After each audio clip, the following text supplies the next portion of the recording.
Hey y'all, let's make this beautiful dark chocolate cherry sourdough loaf. Okay, we're gonna mix up a big jar of starter. I have here some already fed starter, and you can see this, I could actually bake with it, but I want to make a big batch of starter. I'm making a Valentine bread. I need some more pizza dough, so I'm gonna mix a big jar up. Now, I do wanna get rid of this jar. This is my discard jar that I keep in the refrigerator.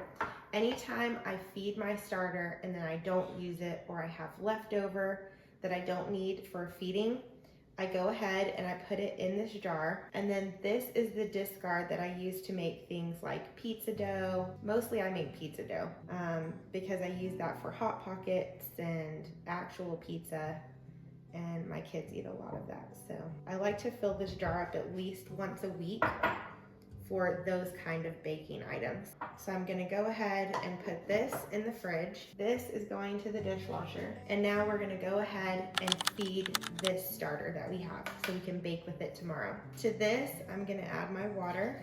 And for this feeding, I'm doing a 1-5-5 ratio. So 1 part starter, 5 parts water, and 5 parts flour. Now we're gonna mix this up and we're gonna leave it overnight. When we wake up in the morning, it should have doubled in size and it will be ready to bake with. So the way you know your starter is ready to bake with is you'll see that it's rising to the top, and when it's at its full peak, it's gonna have just a little bit of a rounded dome on the top. That is prime. Usually in the wintertime, it takes me about 10 to 12 hours to get to that point. When it's hot in the summertime, maybe 7. Okay, and your starter should be about the consistency of like a wallpaper paste, you know, like a thick paste. This is what it should look like right now.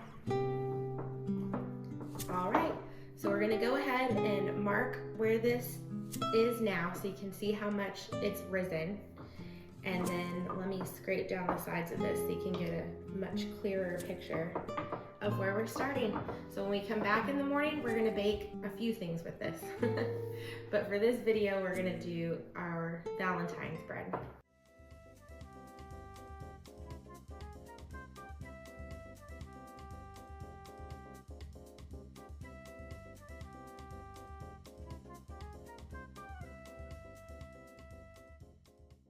Okay, our starter has been going for 12 hours, and you can see how beautiful and bubbly it is.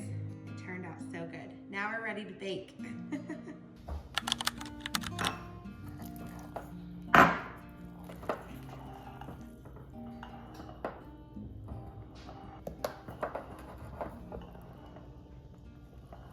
Okay, now that our starter is ready, we're gonna start this Valentine loaf with 100 grams of ready-to-go starter. To our starter, I'm adding 300 grams of spring water. We're gonna go ahead and start to mix this around. 10 grams of salt.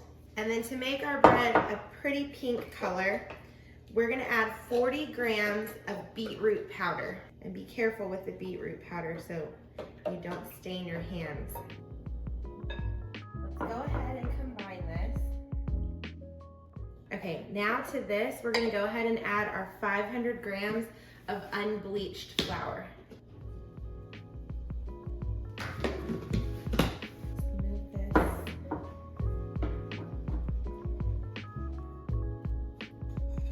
See if I can do this without getting my hands in here. Now that we have our dough together and we've kind of given it a little bit of a knead, we're gonna leave this sit for an hour. When we come back, we're gonna do our first of 2 stretch and folds. So we're gonna go ahead and get a warm, wet towel and cover this over, and we'll leave this on the counter and come back and do our stretch and folds. Okay, it's been an hour. We're gonna go ahead and do our first stretch and fold. And you can see our dough still has a lot of relaxing it needs to do. It's still very dry and stiff. So we're just gonna go ahead and finish incorporating this flour. But you can see it's looking much better, much more of like a regular dough ball than it being that shaggy kind of a little bit dry mess. The flour's had a chance to absorb into the liquid. So now this is gonna rest for 30 more minutes. We're gonna come back and do our second stretch and fold. And depending on how this dough looks, we may need to do a third stretch and fold, but we'll just wait and see how that looks. Let me go ahead and get some more warm water and put the towel back. Okay, I have re-soaked our towel in some more warm water. Now I'm gonna go ahead and put this back and let it rest for another 30 minutes. Okay, it's been a little over 30 minutes. We're gonna go ahead and do our second stretch and fold. And you can see already how much better this is looking, but it is very cold out today. So we're gonna go ahead and we're gonna let this sit again back by the oven. And we're gonna do a third stretch and fold in just a little bit because this dough is still really, you can see it's really tight still. So let's go ahead and set this back over here by the oven where it's nice and warm. And we'll come back in 30 more minutes to do another stretch and fold. That should be our last one.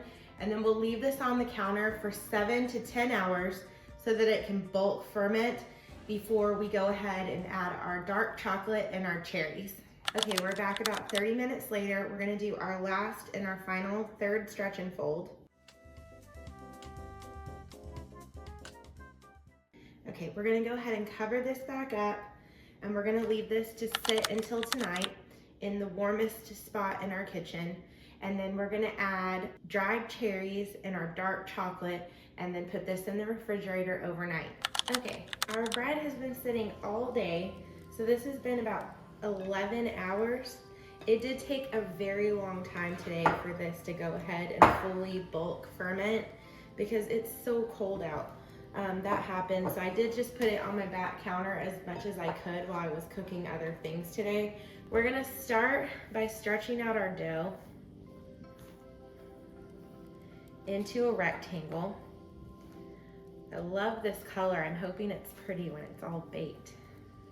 So we're gonna go ahead and add our mix-ins. I'm doing dried cherries. I'm gonna do most of them in this inside section. We're gonna place these out. And then these are some dark chocolate chips. We're gonna kind of press that in. Now I'm gonna fold this over twice actually. And then fold this over here. Now for the rest of our cherries and most of the rest of our chocolate.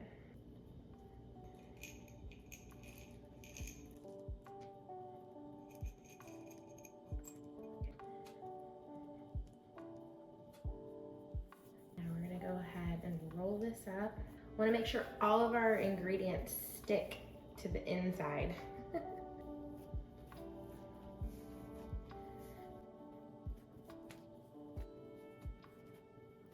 And when you're doing this part, you want to kind of tuck under. I don't know if you can see my fingers, but you're going to kind of tuck under.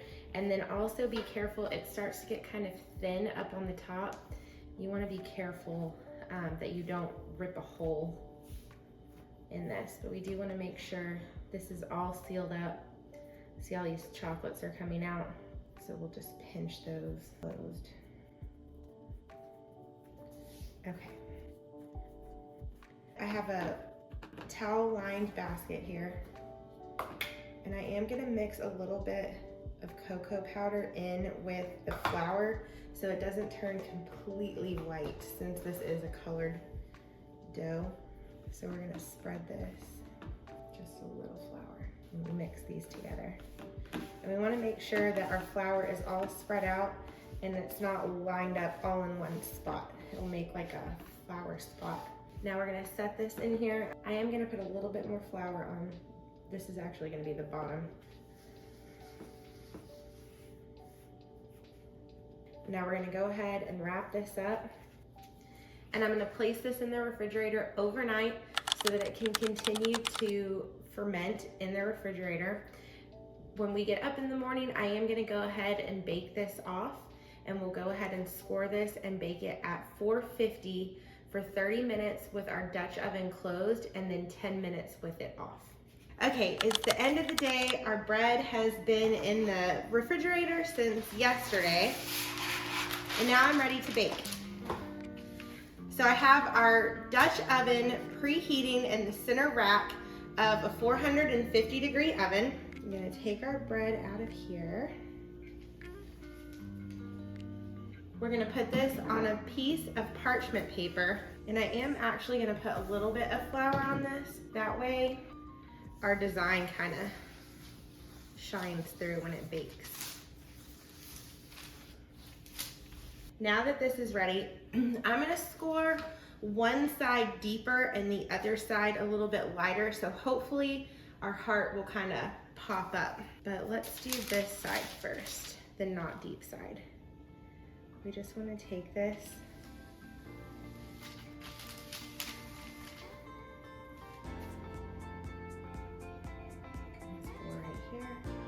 and then this side is going to be the deeper side.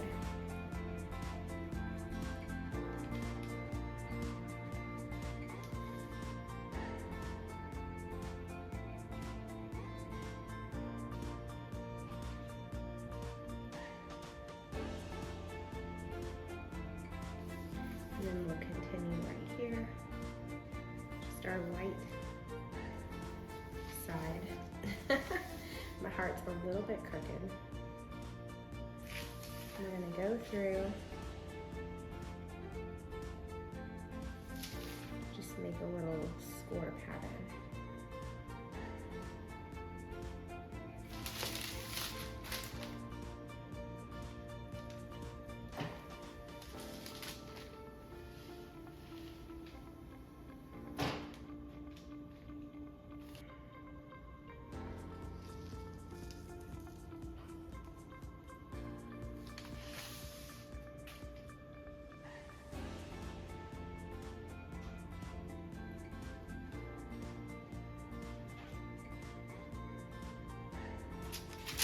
Then we'll do one more little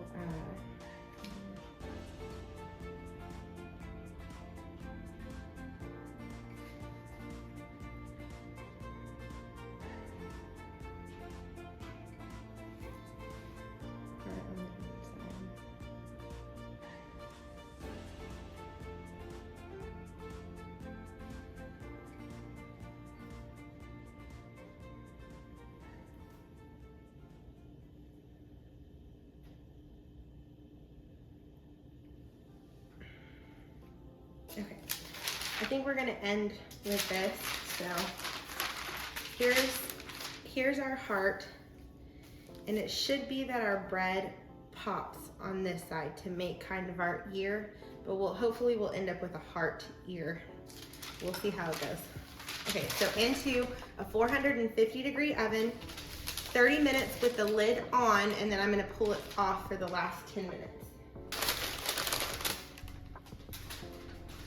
Our bread has come out of the oven and it's cooled for just a little bit. And there's our little design. Typically I like to wait about an hour before I cut my bread, but we're gonna go ahead and cut this loaf.